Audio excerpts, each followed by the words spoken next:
గుప్తమై ఉన్నవి అని చెప్తున్నాడు. బుద్ధి కావాలన్నా, నీకు జ్ఞానం కావాలన్నా, సర్వ సంపదలు కావాలన్నా ఆయన ఎందుకు గుప్తమై. ఆయన అంటే దేవుడు అనమాట, యేసుక్రీస్తు ప్రభువారు. కనుక ప్రియులారా, మీకు జ్ఞానం కావాలన్నా, బుద్ధి కావాలన్నా మీరు యేసుక్రీస్తు ప్రభు వద్దకు రండి. యేసుక్రీస్తు ప్రభువారు మానవులందరికీ కూడా రక్తం కార్చి ప్రాణం పెట్టి సమాధి చేయబడి మూడో దినాన తిరిగి లేచారు. కనుక యేసుక్రీస్తు ప్రభు దగ్గరికి వచ్చి నీ పాపాలు ఒప్పుకున్నప్పుడే నీకు నిజమైన ఆశీర్వాదం, నెమ్మది, సమాధానం, సంతోషం ఇస్తుంది అనమాట.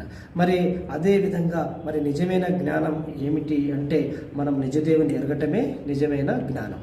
కనుక ఈ లోక సంబంధమైన జ్ఞానము నీకు ఎంతున్నా కానీ దాని ద్వారా నీకు ఒకసారి కష్టం వస్తుంది, నష్టం వస్తుంది, అవమానం వస్తుంది, నిందలు వస్తాయి, బాధలు వస్తాయి, ఇబ్బందులు వస్తాయి.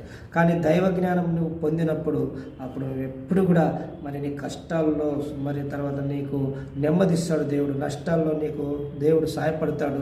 నీకు అనారోగ్య స్థితి వచ్చినప్పుడు కూడా ఆయన నిన్ను ఆదుకుంటాడు. ఎలాంటి పరిస్థితుల్లో అయినా కానీ దేవుని జ్ఞానం పొందినప్పుడు దేవుడు నిన్ను ఆశీర్వదిస్తాడు. దేవుని జ్ఞానం అంటే మరి దేవుని జ్ఞానానికి మొట్టమొదటి మెట్టు ఏంటంటే రక్షణ, పాప క్షమాపణ మనము పొందాలి. తర్వాత దేవుడు అన్ని కూడా మనకు నేర్పిస్తాడు. దేవుని వాక్యాన్ని చదువుతున్నాడు.